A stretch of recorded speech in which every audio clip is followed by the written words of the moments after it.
tema desta noite é caiu a grande Babilônia. Vamos abrir a Bíblia Sagrada no livro do Apocalipse, no livro das Revelações, capítulo 18, versículos 1 a 3. Depois destas coisas, eu vi descer do céu um outro anjo, que tinha uma grande autoridade, e a terra se iluminou com a sua glória.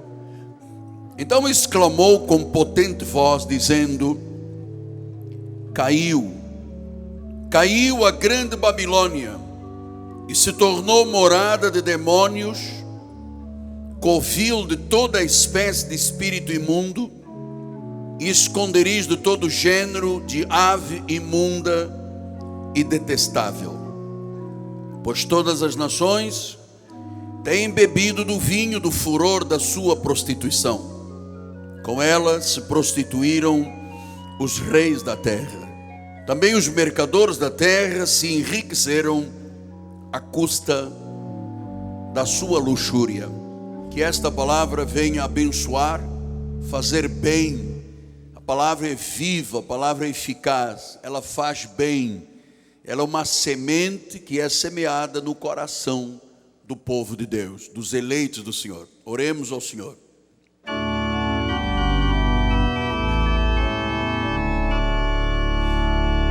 Senhor Jesus Cristo, olha este lugar, um lugar de adoradores. Tu buscas os verdadeiros adoradores, aqueles que te adoram em espírito e em verdade. Aqui estão dezenas de pessoas que não se deixam intimidar por más notícias, não se deixam levar pelo desespero da sociedade. Aqui estão pessoas que te amam acima de tudo, que colocaram o reino de Deus em primeiro lugar. Estamos todos convictos de que todas as coisas nos serão acrescentadas. Por isso, com alegria, agora abrimos o nosso coração de forma serena, tranquila, lúcida, porque o culto é racional. Nós vamos receber a palavra. Eu vou tirar como pastor do meu alforje as sementes e vou semeá-las no coração dos eleitos de Deus. Por isso, com alegria, nós já antecipadamente agradecemos pela colheita da palavra, em nome de Jesus Cristo. E todo o povo de Deus diga amém, amém e amém. Muito obrigado, bispo. Meus amados irmãos, minha família, noiva de Cristo, povo escolhido, pedras que vivem, aqueles que são selo do meu apostolado, são cartas escritas pelo Deus vivente, são corpo de Cristo, são nação santa, povo de propriedade exclusiva de Deus, são raça eleita, são chamados com uma missão e são meus filhos em Cristo Jesus. Meus amados, este 18º capítulo do livro do Apocalipse continua descrevendo, assim como nós estudamos com profundidade o 17º capítulo, continua descrevendo a queda da cidade de Roma, a cidade, conforme diz o livro do Apocalipse, que tem ao seu redor 7 colinas. A cidade de Roma, que tem prostrada dentro dela uma outra cidade chamada Cidade do Vaticano. É ali, ou foi ali, que se instalou o chamado Império Romano. A Cidade do Vaticano alberga hoje todos os poderes que você não tem noção, nem eu. Ali estão poderes religiosos, poderes políticos, poderes mercantilistas, poderes ocultistas, tudo isso a Bíblia deixa claro, debaixo do domínio do anticristo. E a Bíblia está mostrando que apareceu um anjo, diz a palavra, depois destas coisas, João estava lá na ilha de Patmos, na Grécia, e diz que ele viu Portanto, ele não estava com um surto, ele não estava hipnotizado, ele não estava fora da sua consciência. Ele diz: eu vi. O livro de Apocalipse não é enigmático, porque ele é uma realidade. O profeta viu fatos tão importantes. Ele disse: desceu do céu um outro anjo. Você sabe, todos os anúncios do livro do Apocalipse são feitos por anjos. Os anjos são os porta-vozes de Deus. Nós acreditamos nesta igreja no ministério angelical. Ai de nós, se nós não acreditássemos no ministério angelical. Eles protegem, eles nos cercam, eles nos livram.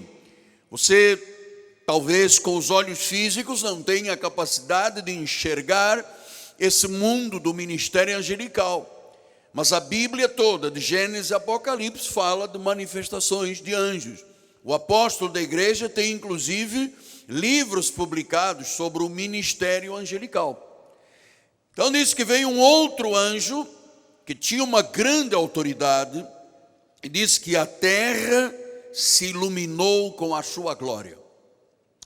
Eu vou aqui, com a permissão do Espírito Santo e com muito temor e mão sobre a Bíblia, fazer uma pequena referência, porque eu acredito que também, como parte deste ministério angelical com muita autoridade, eu acredito que o ministério da graça de Deus é um ministério que faz parte deste mundo angelical, porque é a graça de Deus que tem a capacidade de iluminar a terra com a glória do Senhor. A lei não tem. A lei é um ministério de condenação. A lei é um ministério de morte. Paulo disse que foi estabelecido um novo pacto de melhores e superiores promessas, porque a lei era fraca e inútil, nunca salvou ninguém. Então eu creio que esta luz que ilumina a terra com a sua glória vem do ministério angelical, que não é visto com os olhos humanos, mas vem também pela pregação da palavra da graça de Deus. Eu creio, amado, assim com muita sinceridade, que eu e você participamos deste ministério angelical. Nós temos a medida do anjo, nós somos espíritos angelicais e nós somos parte desta luz que ilumina a terra toda. Você deve crer nisso, amado, porque a lei não ilumina ninguém, a lei aprisiona, a lei cria véus, escamas, impede o ouvido de ouvir a glória do Senhor. Então, diz que esse anjo de grande autoridade, ele veio, diz a palavra do segundo versículo, olha lá, clamou com uma potente voz. João estava atônito. Ele viu descer um anjo com uma voz potente, e ele trouxe um anúncio, que já no capítulo 17, já tinha um prenúncio. Então ele disse: caiu a grande Babilônia, caiu aquilo que é morada de demônios, covil de toda espécie de espírito imundo, esconderijo de aves imundas e detestáveis. Meu amado, é para ficar atônito mesmo, porque João teve mais uma vez confirmado este mistério da mulher, que é a meretriz, na sua relação com o anticristo e a sua condenação final. Então, quem é este movimento que Deus se insurge contra ele, que Deus viu algo tão repugnante que ele disse: oh, meretriz. Você sabe que a religião sempre foi usada para mercantilismo, para domínio de pessoas, para luxúria, para mil coisas, e o diabo se aproveita da religião. Por isso eu não gosto de religião. Tem gente que mata em nome do Deus que nem sabe quem é. A religião oprime. A religião escraviza. A lei oprime e escraviza. Lembra-se que Paulo, quando escreveu aos Gálatas, ele disse isso. Ele disse: Gálatas, quem é que vos escravizou? Quem é que vos oprimiu? Foi para a liberdade que Cristo vos libertou. Não vos submetais de novo a um jugo de escravidão.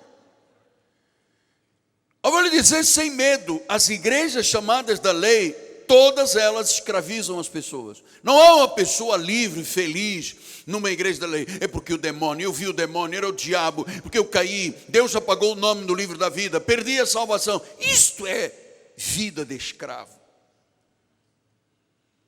Então, João estava falando da Roma religiosa e secular.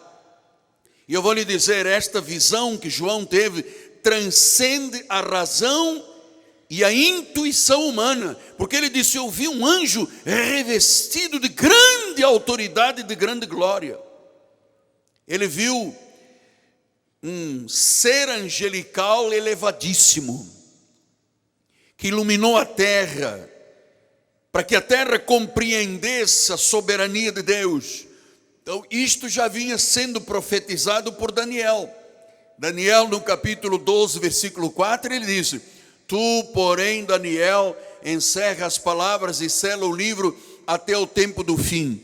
Muitos esquadrinharão e o saber se multiplicará.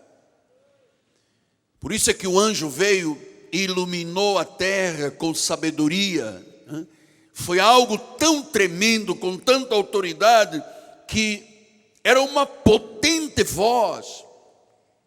Nós estamos aqui, por que eu digo que a igreja verdadeira, legítima e genuína da graça é parte desse anjo?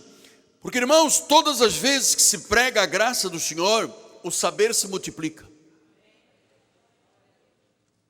Todas as vezes que você ouve o ministério apostólico e profético desta igreja, você se torna mais sábio, porque o Salomão diz: ensina os sábios e eles se tornarão mais sábios ainda. Então, a potente voz, você percebe que tem Deus nisto aqui, porque quando se fala em potente voz de autoridade, é a voz de Deus. Ela disse: caiu a Babilônia, morada de demônios, covil de toda espécie de espírito imundo. Então você percebe a ojeriza que Deus tem quando se usa a religião para manipular as pessoas. Veja você, que Deus, eu não teria coragem de chamar desta forma, mas Deus disse: ela é uma meretriz. Essa mulher aí é uma meretriz. Essa igreja que mistura lei com graça, que mistura Jesus com Maria, que mistura ocultismo. Ele disse: não, na minha igreja não. Esse sistema já caiu, que Deus chamou de Babilônia. Então, Babilônia é Roma. Não há dúvida nenhuma. Apocalipse 14:8 diz: seguiu-se outro anjo, segundo dizendo: caiu a grande Babilônia, que tem dado a beber a todas as nações do vinho da fúria da sua prostituição. Meus irmãos, nós temos que ter muita serenidade para tratar disto, porque eu sei que às vezes as pessoas ficam chocadas quando se revela os mistérios da Bíblia. Mas veja você que este vinho tem a ver com doutrina. Vinho na Bíblia é doutrina. E diz que essa doutrina tem uma fúria de prostituição. Várias vezes Deus disse: Babilônia, meretriz, prostituição. Você percebe que nós estamos falando de algo que precisa de ser pregado à humanidade. Porque as pessoas dizem: não, mas todos os caminhos são bons da religião, todos os caminhos vão dar a Roma. Mas a Bíblia está dizendo agora que Roma é a Babilônia, é o anticristo, que a doutrina é doutrina de prostituição, porque é lá que estão os espíritos dos demônios, morada de demônios. E veja no Apocalipse 17, 18, diz que a mulher que viste, está se referindo a um sistema religioso, a uma igreja, diz: a mulher que viste é a grande cidade que domina sobre os reis da terra. Você vejam, meus amados, como o poder político e religioso do Vaticano e da Igreja Romana tem um domínio sobre os reis da terra. Não há nenhum presidente da República, seja ele comunista, esquerdista, direitista, que ao tomar posse não vá pegar a bênção a Roma. Ora, o que Roma tem a ver com os governos? Tudo, eles dominam. E ai do governante que não se submete a Roma, porque esse domínio, eles são capazes de excluir um presidente da República, anular um presidente da República, se ele não se submete ao sistema de Roma, porque tem domínio sobre os reis da terra. Então, Babilônia é a cidade de Roma. Esta mulher, Deus a chamou, este sistema religioso, em Apocalipse 17, 3, transportou-me um anjo em espírito a um deserto e eu vi uma mulher. Essa mulher não é uma mulher física, não é uma senhora, é um sistema religioso. Diz que ela estava montada numa besta escarlate. Quem é que usa a cor escarlate até nas suas togas? No seu, aqueles paramentos, são os cardeais, amado. Está aqui. Diz que era uma besta repleta de blasfêmias, com 7 cabeças e 10 chifres. Então, Roma, e é em Roma que está centralizada a idolatria. Os cultos começaram com cultos ao imperador. Transformaram Maria numa deusa. Amados, Maria nunca se chamou de Deus. Maria foi uma mulher bendita e abençoada, como a senhora é bendita e abençoada. Apenas foi separada como uma incubadora para que ali fosse gerado o Filho de Deus. Mas Maria não tinha uma virtude maior do que você tem.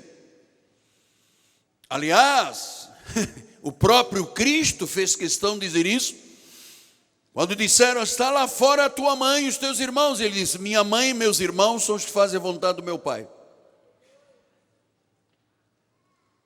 E quando Maria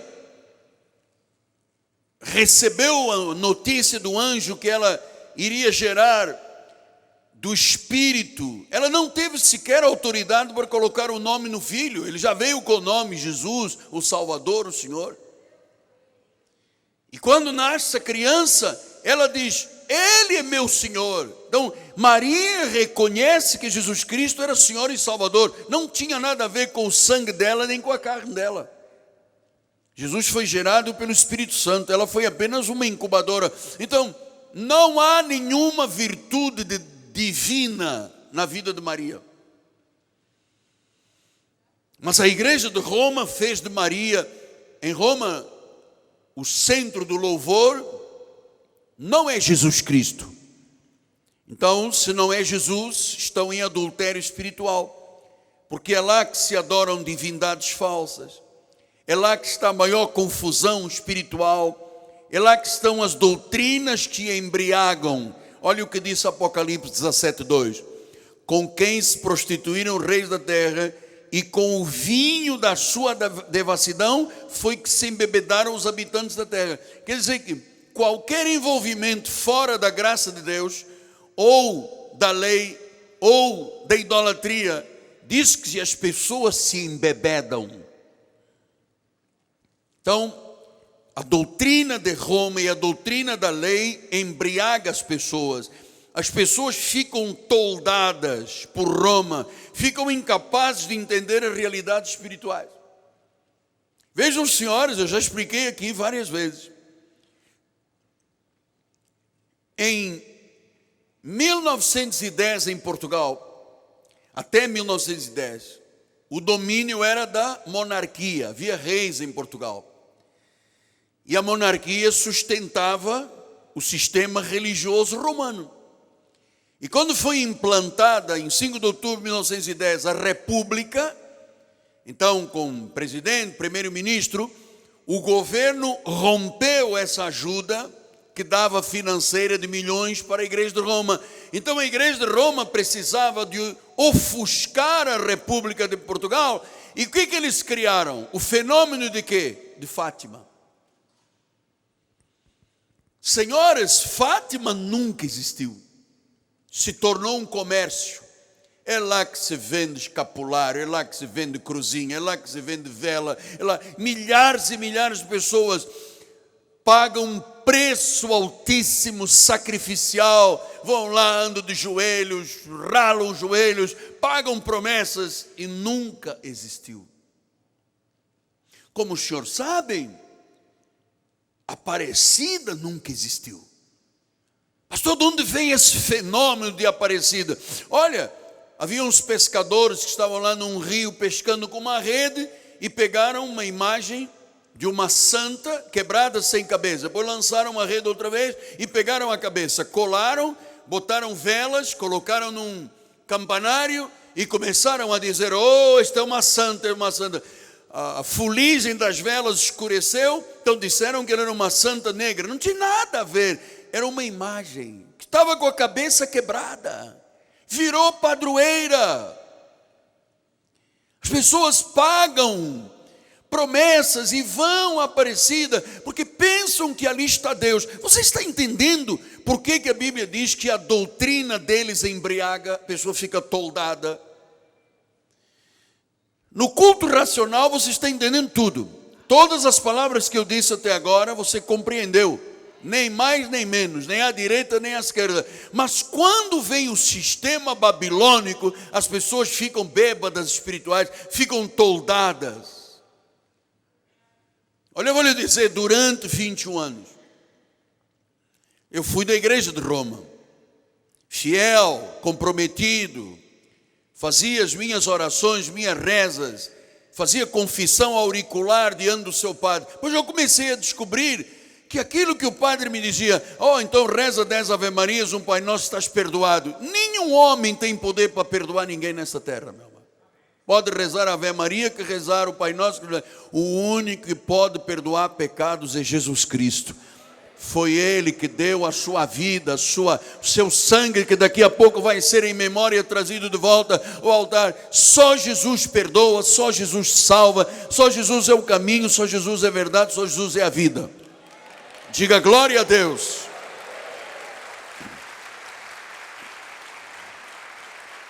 Durante muitos anos, eu me recordo que o sacerdote romano rezava a missa de costas. E falava em latim. E você entrava, não entendia nada e saía sem ter entendido nada. Fora, você sabe, nós vamos tocar nesse assunto, que é uma asneira muito grande, essa coisa do celibato, amado. Deus não criou o homem para viver só. Deus um dia viu um homem que ele tinha criado, que criara, chamado Adão, sangue de Deus. Adão andava lá na virada da tarde, falava com Deus, sozinho, com uma depressão violenta. Teve até lá um macaco que disse: toma Rivotril. E ele disse: puxa Deus, estou vendo aí o macaco beijando a macaca, o leão fica lá passando a juba dele na leoa, eu aqui nada. E Deus disse: momento, eu vou criar para você uma auxiliadora, depois não venha discutir comigo, eu vou criar para você uma mulher que te seja idônea, você vai dar uma mesada e tal, mas é assim, ela vai ser o sangue do teu sangue, os ossos dos teus ossos, eu vou criar uma mulher. E Deus disse, Adão disse: mas o que é uma mulher? Então Deus adormece Adão, tira-lhe uma costela, e quando Adão acorda, ele olhou e disse: uau! Ela é Isha do hebraico, ela é carne da minha carne, ela é sangue do meu sangue, ela é ossos, são ossos dos meus ossos. Aí Adão ficou apaixonadérrimo, caidão, sinistro. Até que um dia a serpente disse: eu vou acabar com o amor dessa gente aqui. Eu vou criar aqui um sistema que vai induzi-los ao pecado. E o pecado trouxe a morte e acabou a felicidade das pessoas. Até que Cristo seja Senhor de um homem e de uma mulher, aí volta a ser feliz. Então, o anjo disse em Apocalipse 18:2, lá nesse lugar chamado Babilônia, é covil de toda espécie, espírito imundo, esconderijo de toda ave imunda. Você sabe que as aves são aves de mau agouro. Então, quando fala em aves imundas e detestáveis, quer dizer que há doutrinas que são maus agouros. E nós temos que estar com isto claro e evidente, porque se Deus disse que é covil de toda espécie de espírito imundo, quer dizer que é lá que estão as possessões, as influências malignas, os demônios, e ele chamou feras e aves, os maus agouros. Olha, isto é tão sério que o mundo precisa de ouvir esse anjo pregar a respeito disso. Porque, por exemplo, se você um dia tivesse a oportunidade de entrar na Catedral de Roma, tem uma imagem lá gigante de São Pedro. O dedo do pé já não tem, só tem um cotoco. Porque durante centenas de anos as pessoas vão lá, tocam no dedo e beijam o dedo. Então, de tantos milhares e milhares e milhares que foram lá beijar o dedo do pé de Pedro, o dedo já desapareceu. Isso é idolatria, isso é romanismo, isso é manipulação da vida das pessoas. Deus é para ser adorado em espírito e verdade, não é para beijar o dedão do pé, que o dedão se foi, só tem um cotoco.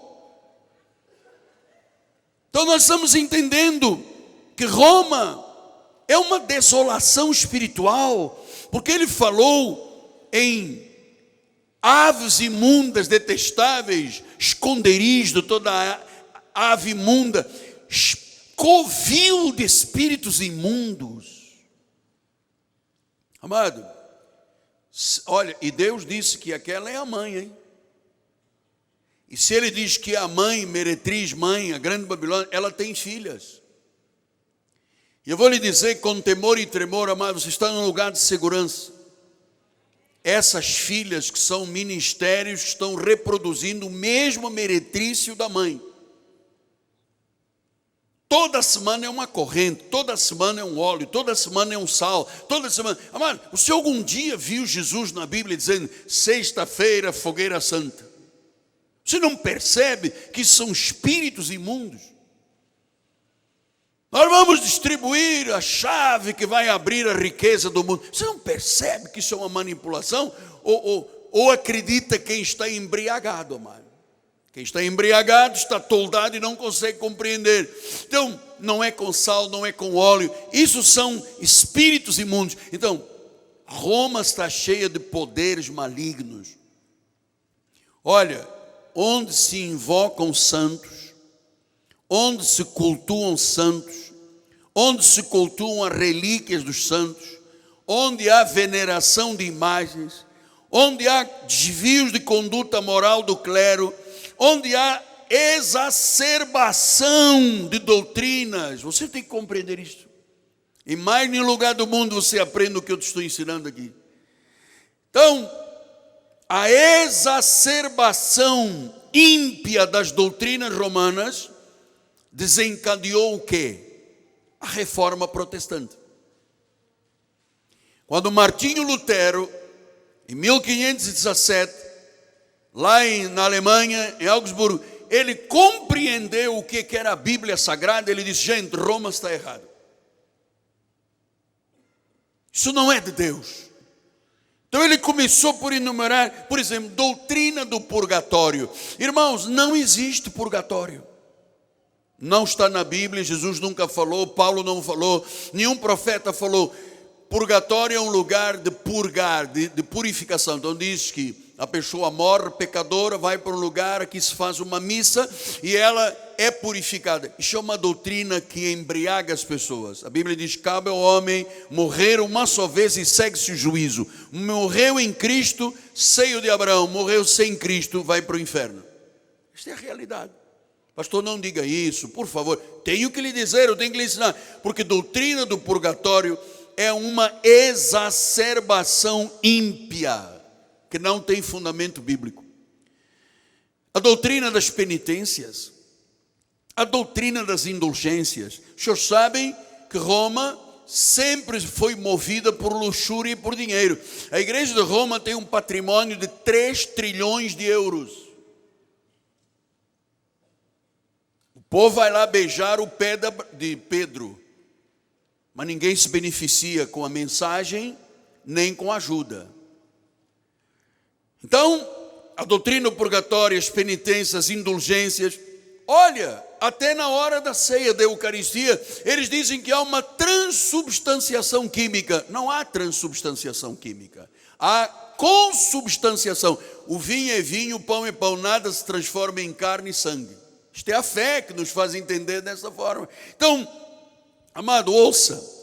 A mensagem da reforma protestante foi desencadeada por causa dos erros de Roma.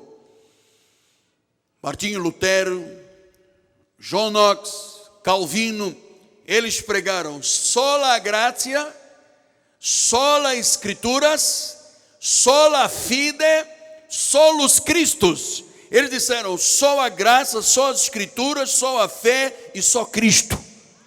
Não tem Maria nenhuma, não tem anjo de santo, não tem nada, amado. Jesus é o único Senhor. Diga glória a Deus, amado. Não tenha constrangimento, dê glória a Deus, amado. Então, eu vou um pouco mais adiante. Você sabe que a Bíblia tem 66 livros, 39 do Antigo e 27 do Novo Testamento. Para se chegar à santidade destes 66 livros, os 70, que é chamado do grego Septuaginta, os 70 melhores intérpretes dos originais, se reuniram, estudaram os livros da Bíblia e disseram: não, estes aqui são livros sagrados. O que a igreja de Roma fez? A igreja de Roma tem uma Bíblia que tem livros que não são sagrados, são chamados livros apócrifos. O livro de Tobias, o livro de Judite, o livro da sabedoria, o livro do eclesiástico, o livro de Baruch, 1ª e 2ª de Macabeus. Estes livros não integram as escrituras sagradas. São livros falsos, contradizem as escrituras. Você sabe que nestes livros aqui chega a haver elogios ao suicídio, oração pelos mortos, apoio à feitiçaria. Logo, eles não são canônicos, são apócrifos. Nunca foram citados por Jesus, nem pelos apóstolos. Você sabe, no Antigo Testamento no Novo Testamento há 280 citações do Velho Testamento. Mas você não vê Jesus ou qualquer um dos discípulos ou os apóstolos tratando de um livro apócrifo. Você não ouve Jesus dizendo assim: no livro de Judite. Não diz isso.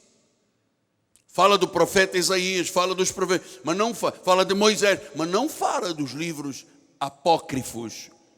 Então a Septuaginta identificou os 66 livros, foram 70 eruditos, capacitados, que disseram: não, estes livros que estão aqui constituem a Bíblia. Bíblia quer dizer do hebraico, o livro de excelência. Fora destes 66 livros são apócrifos, são falsos, não são canônicos. Logo, não há, na verdade alguma, quando uma Bíblia tem livros que são apócrifos, falsos. Até isso Roma fez. Pegaram, por exemplo, o livro de Êxodo que fala da idolatria. O Senhor diz: não terás imagem, nem escultura, nem pintura, não as adorarás, não lhe darás culto. Eles mudaram isso aqui, porque a igreja vive da idolatria. Então, meus amados, capítulo 18, versículo 3, diz: todas as nações têm bebido do vinho do furor da sua prostituição. Então, amado, a indignação de Deus, olha, quando se mexe com a igreja de Jesus, e a igreja não segue ipsis literis e ipso factus, o que a Bíblia diz, amado, é falsa. E Deus não permite. Por isso é que ele chama de Babilônia, por isso é que ele chama de meretriz. Deus não permite que as suas ovelhas compradas pelo sangue de Jesus sejam motivo de falsidade ou de comércio. Deus não permite. O Espírito de Deus está indignado. Você veja, em 1517, a indignação foi tão grande que ele levantou Martinho Lutero, Calvino e os demais. E olha, o grito deles não foi tempestade em copo d'água. Foi o Espírito dizendo: Babilônia caiu. Porque esse é um espírito meretrício. A doutrina, o vinho embebeda as pessoas. O vinho, a doutrina é prostituição. Você imagina o drama de Deus para dizer isto a um profeta lá na ilha de Patmos? As nações todas as nações beberam do vinho do seu furor. E disse que os mercadores se enriqueceram à custa da luxúria. Então, meu amado, tudo em Roma, você compra qualquer coisa, uma vela é dinheiro, uma cruz é dinheiro, um rosário é dinheiro, isso vive de dinheiro. A luxúria. Eu creio que a casa de Deus, se nós queremos o melhor da nossa casa, a casa de Deus deve ter melhor. Mas luxúria não pode ter. Excelência sim, luxúria não. E Deus reprovou a luxúria. Então, o vinho da imoralidade criou a ira de Deus. As nações, os reis, o comércio, a quinquilharia espiritual. Amado, até a missa é celebrada com dinheiro. Quer perdão de pecados? Compre indulgências. Ah, não tem Deus em espírito e verdade, mas tem o ídolo, tem a imagem, tem superstições. Tem uma falsa segurança espiritual e tem falsos milagres. Fátima nunca fez nenhum milagre. Aparecida nunca fez nenhum milagre. Você sabe, Maria tem pelo menos 92 Marias no mundo que são oriundas da mesma Maria. Cada país tem uma Maria. Em Portugal é Fátima, que é Aparecida, na França é Lourdes, e cada país tem uma Maria que é a única Maria que vem lá atrás. Então, meu amado, eu sei que tudo isto tem afligido milhões de pessoas na terra. O que Roma fazia no passado? Proibia o povo de ter acesso à Bíblia. O povo não tinha, bispo, acesso à Bíblia. Tinha os nobres, tinha a nobreza, tinha a monarquia, que era quem sustentava a igreja, mas o povo não tinha acesso à verdade. A missa era em latim, já é difícil o português, imagina em latim. Até que um homem, um padre agostiniano, vivendo um drama, uma angústia, por estar ali pregando que contradizia a Bíblia: Senhor, revela-me a verdade. E um dia Deus disse, o Espírito disse: abra o livro de Romanos 1,17, o justo viverá por fé. Não é por ídolos, não é por imagens, não é por doutrinas que embriagam, que toldam. O senhor pode passar aqui 10 horas com o seu apóstolo, que eu posso lhe pregar 10 horas seguidas. Nada do que eu direi a você vai te toldar ou embebedar. Pelo contrário, vai te esclarecer. Você está conhecendo a verdade e a verdade te libertará, amado. Então eu sei que milhões de pessoas estão afligidas com a luxúria de Roma, com a pedofilia, com o celibato, meus amados. Como é que uma pessoa pode aspirar ao episcopado se ele não for casado? A Bíblia diz isso, Quem aspira ao episcopado, excelente obra deseja, convém, porém, que seja marido de uma só mulher. Como é que um homem, que é homem por natureza, amado, não há, porque isto é um dom do celibato. Não existe dom do celibato. O homem é homem, tem natureza. A genitália do homem, a genitália da mulher. Não há como. Deus criou isto de forma que o homem tivesse prazer com a mulher com o homem, procriasse e se multiplicasse. Amado, não é possível um indivíduo viver um celibato sem uma atração por uma mulher. Não é impossível. Deus criou isto, é assim. Então fica o sacerdote vivendo contra a natureza. Pastor, então por que se criou o celibato? Porque os primeiros papas eram casados. Os primeiros bispos, os primeiros sacerdotes eram todos casados, tinham filhos. Pois toda vez que morria o bispo ou morria o sacerdote, o patrimônio da paróquia era dividido com a família. Era feito inventário e dividia. Meia é a mulher, 50% os filhos. Então a igreja começou a perder o patrimônio. Então criou-se aquilo que eu acho que é o maior pecado da humanidade, que é o celibato. É contra a Bíblia diz que tem que ser casado com uma mulher. Por isso é que tanto pecado, por isso é que tanta pedofilia, por isso é que, olha, Roma tem pago milhões de dólares de indenizações a pessoas que foram violentadas, garotos, crianças, meninos, foram violentados por padres pedófilos. O Papa mandou prender até bispos por pedofilia. Por quê? O cara vê uma mulher e ele fica desesperado, porque ele diz, eu vou voltar para casa, vou ter que beber limão gelado, e o vizinho tem esposa e eu não posso ter. Então, você acha que pela natureza Deus abdicaria um homem de ter a sua esposa e seus filhos por causa da igreja? Não, porque quem tocar em mulher é imundo. Poxa, Deus me livre. A imundície está na cabeça das pessoas, amado. Está na doutrina que embriaga, está no meretriz espiritual. Eu acho que todo sacerdote gostaria de ter uma esposa assim, todo bispo gostaria de ter uma esposa, todo papa gostaria de ter uma esposa. Ah, mas eu não teria tempo para a igreja. Amado, eu tenho esposa e filho, tenho tempo para a igreja. É antinatural você obrigar um indivíduo a viver a vida todo sozinho. Quando a Bíblia diz, não é bom que o homem viva só, far-lhe-ei uma auxiliadora que lhe seja idônea. Foi Deus que criou. Então, amados, eu teria muitas coisas para dizer, mas o tempo urge.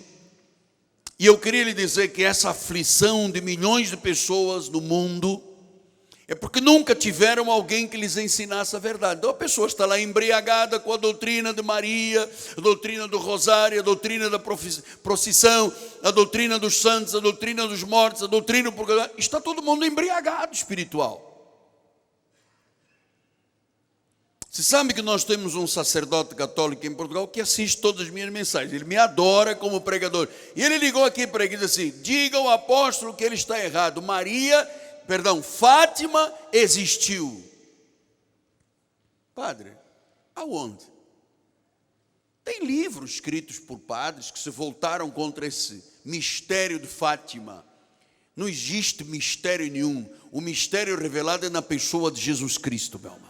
Esse é o grande mistério revelado. Então eu queria terminar com Apocalipse 18, porque nós temos que entender a razão, e peço muito aos senhores que me ajudem a pregar, que colaborem com a pregação através de rádio e televisão, porque o mundo inteiro tem que conhecer essas verdades. Por quê?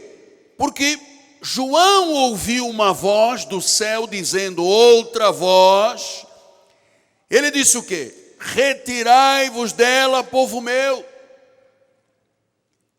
Então como é que as pessoas vão sair da igreja romana se elas estão embriagadas com a doutrina? Tem que alguém pregar, e a Bíblia diz, se não houver quem pregue, eles não saberão a verdade, não serão libertos. Então o anjo diz, retirai-vos dela, povo meu, para não ser descúmplices com os seus pecados e para não participar dos seus flagelos. Quer dizer que toda vez que alguém sai da igreja de Roma, é uma ordem de Deus, ela não é cúmplice com os pecados de Roma. Nós não podemos. Durante 21 anos eu fui cúmplice com os pecados de Roma. Eu acreditava, eu era sincero, eu ia à missa, eu rezava, eu carregava andor, eu ia a procissões. Até que o Espírito, num acidente, na cama de um hospital, o Espírito me disse: sai dela, tira os rosários, tira rezas, tira isso tudo da tua vida. Não sejas cúmplice com os seus pecados, não participe dos flagelos. Quer dizer que Roma terá, e já tem tido ao longo dos séculos, flagelos, e os pecados da igreja têm gerado a ira de Deus. Então eu queria terminar. Eu não sei se alguém eventualmente está entre nós que tinha um laço, tinha um cordão umbilical ainda ligado a Roma, ou se alguém está participando e ouvindo esta mensagem dizendo: não pode, eu tenho que ficar agarrado aos meus santinhos. Ouça, se você morrer hoje agarrado aos santos, você vai para o inferno. Cabe ao homem morrer uma vez e segue-se o juízo. Pastor, mas como é que meus pais eram católicos, meus avós eram católicos, minha origem toda, 14 gerações, todos católicos, como é que eu vou largar? Retirai-vos dela, povo meu, para não serdes cúmplices com os pecados. A pessoa está sabendo agora que tudo isso é pecado. Se aceitar, ela é cúmplice. Então você sabe, 4 pessoas saem num carro, um fica no carro, os outros 3 vão assaltar. Todos são cúmplices. É bando, todo mundo paga o preço. Tanto que fica no carro quanto que assalta. Então, eu não quero ser cúmplice com os erros dos outros. Se você algum dia encontrasse um erro nesta igreja e aceitasse, você seria cúmplice. Por isso é que Deus disse: saia de lá. E eu vou lhe dizer que eu tive lutas, porque eu tinha uma imagem de São Judas Tadeu que eu carregava no peito como se fosse Deus. E eu me recordo que a minha mãe espiritual, a Bispa Henriqueta, quando viu isso, ela disse: tire e jogue fora. Eu disse: mas não tenho coragem, é uma joia, eu vou dar ao enfermeiro. Ele disse: não, o que não serve para ti, não serve para o enfermeiro, não serve para ninguém. E eu não tive coragem de me desfazer daquela imagem e coloquei no criado mudo no hospital ali do lado. E quando acordei, depois adormeci, de manhã acordei, alguém tinha furtado, tinha levado. Disse: olha, vai com o diabo, meu irmão, tira da minha vida. Se você quer, carregue, seja carregado pelo diabo. Mas eu, diabo, não vou carregar mais. Eu quero uma vida com Jesus. Eu quero ter com certeza as convicções da minha eternidade. Eu quero ter a certeza de quem eu creio. Eu não quero ser cúmplice de pecado, não quero participar de flagelos. Eu quero participar do reino de Jesus Cristo, o reino inabalável da sua igreja e da missão que Deus deu a cada um de nós. Ele disse: ide, pregai o evangelho, ganhai almas, sede minhas testemunhas até que eu volte. E Jesus vai voltar, amados. Está na iminência. Ele vai voltar. E a Bíblia diz que se ouvirá uma trombeta, a 7ª trombeta, e diz que todo olho verá. Ele virá em glória, não mais para ser cuspido, chicoteado ou levar uma cruz nas costas. Ele virá como juiz. Ele é o juiz de toda a terra. Ele é o Senhor absoluto. Ele te trouxe aqui esta noite. Ele te colocou diante desse televisor, desse computador. E eu quero dizer que somente a Ele a glória, somente a Ele a honra, somente a Ele o louvor. E a igreja de Jesus diga: Jesus, Jesus, Jesus Cristo, meu Senhor. Diga isto: Jesus Cristo, o meu Senhor, o meu Salvador, o meu Redentor, o meu Mediador. Só Ele. Só Ele, só Ele, só Ele. Vamos, igreja, não se constranja, vamos lá, vamos lá. E ao seu nome.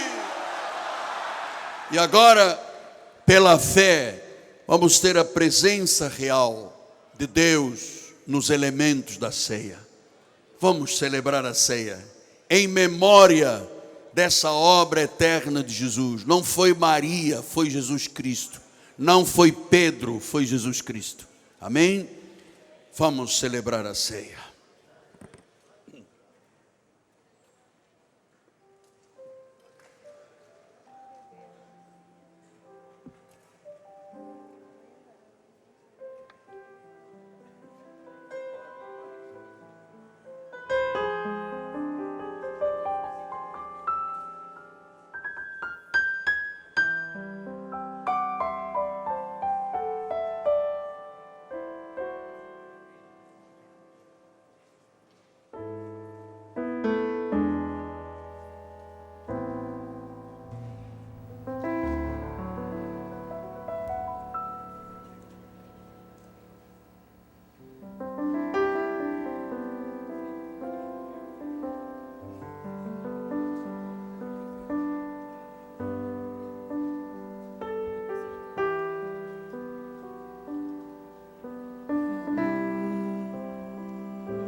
Tu que estás entronizado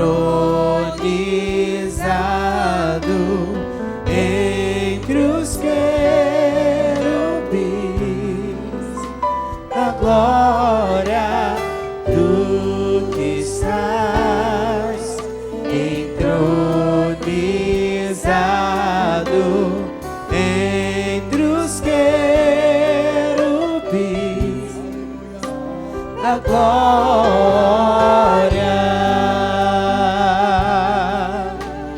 digno, ó digno, digno de louvor, digno de adoração.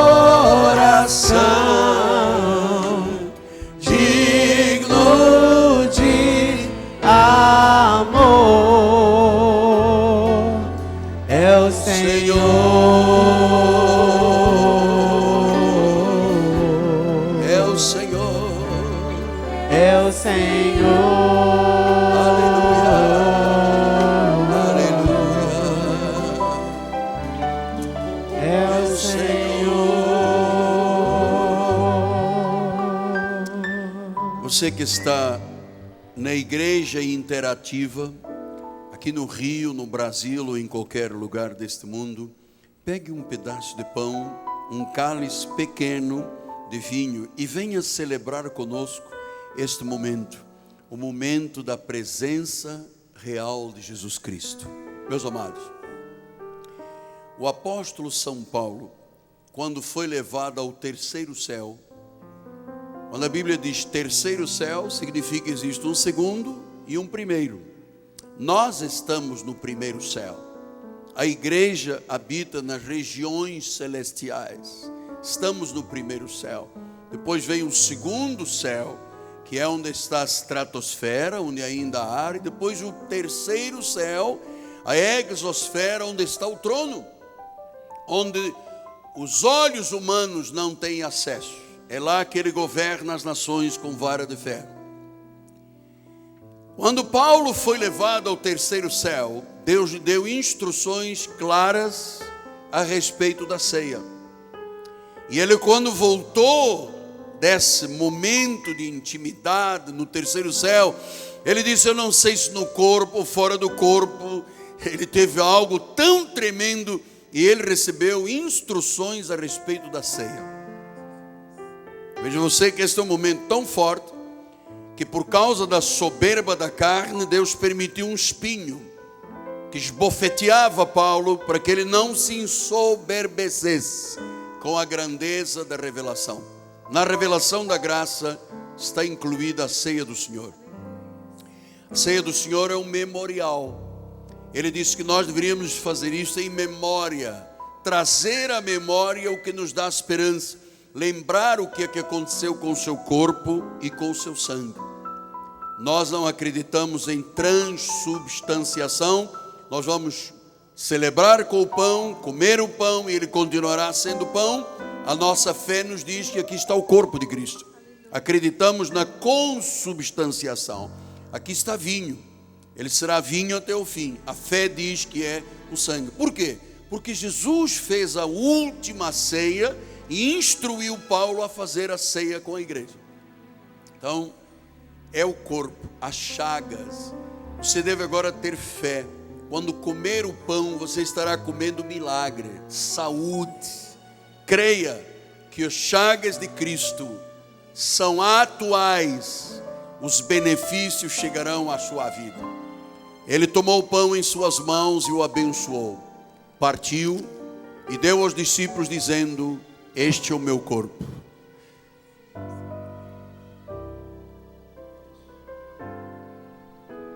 O Espírito de Deus está aqui, operando em nossos corações. A Bíblia diz: examine-se o homem a si mesmo.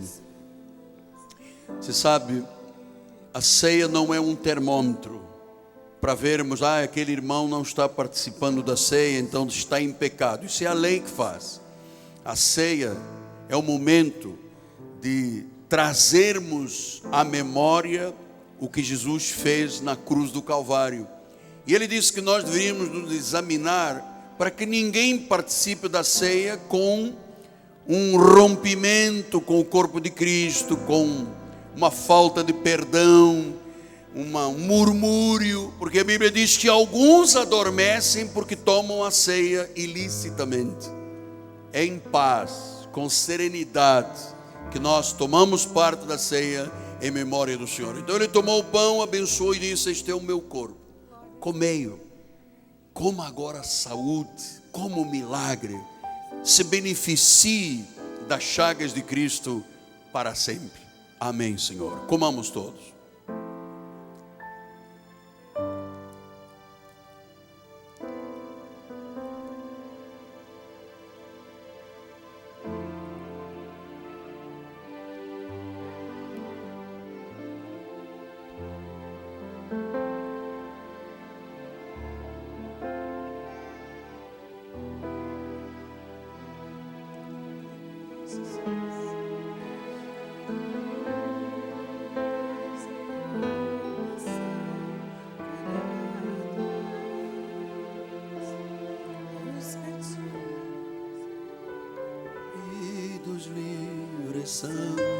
De igual modo, o Senhor, tendo tomado o cálice em suas mãos, abençoou o cálice, e ele disse: este é o cálice da nova aliança. Não mais Moisés, não mais a lei, não mais condenação, não mais morte, não mais cálice de ervas amargas, mas o sangue de Jesus Cristo, o sangue da nova aliança. Não temos parte com a velha aliança. E ele disse: bebam em memória de mim. Então nós agora trazemos à memória o que o sangue de Jesus fez naquela cruz.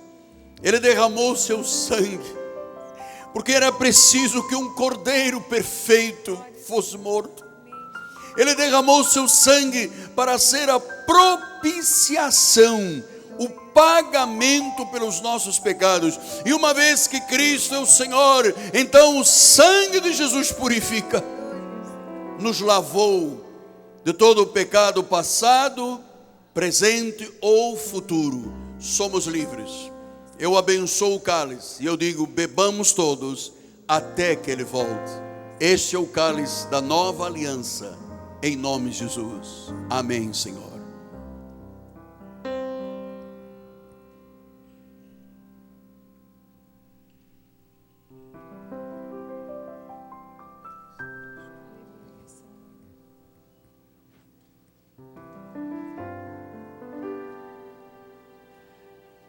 O Espírito de Deus está aqui, operando em nossos corações, trazendo sua vida e poder, ministrando sua graça e amor. Os feridos de alma são curados, os cativos e oprimidos livres são. Os enfermos e doentes são sarados, pois o Espírito de Deus, Glória a Deus. está. Meus amados, nós estamos terminando o nosso primeiro domingo deste mês de maio, o mês maior, hein? Coloca aí um R no mês e você terá o mês maior da sua vida por fé. Eu quero mais uma vez expressar a minha gratidão por você amar a Jesus, amar esta igreja, amar a doutrina, ter compromisso com o reino, ser parte desta missão, deste anjo que ilumina a terra com a glória do Senhor. Obrigado por você ter decidido que esta é e será eternamente a sua igreja. Eu amo a igreja Cristo Vive. Você vai ter uma semana poderosa, um mês grandioso, haverá muita colheita, muita chuva, as primeiras chuvas, as chuvas serôdias.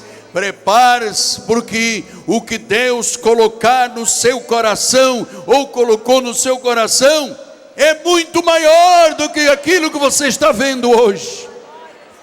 Vamos todos ficar de pé, amados. A bispa primaz vai impetrar a bênção final. Depois abrace 1, 2, se possível 7 irmãos, porque 7 é o número da perfeição bíblica. E vá, erga-se esta noite e diga: eu vou brilhar para a glória do Senhor. Amém? Bispa primaz. Glória a Deus, levante suas mãos para os céus. Obrigada, Senhor, por iniciarmos esse mês sabendo que Tu tens grandes coisas para as nossas vidas. Senhor, dá ordens aos Teus anjos que nos levem em paz. Protege-nos, Senhor, livra-nos de todos os males. E nós saímos daqui felizes, porque não há obstáculo que possa resistir ao poder do nome de Jesus. Saia daqui feliz e preparado para que Deus realize grandes coisas em sua vida. Graça e paz, o melhor e maior mês das nossas vidas, em nome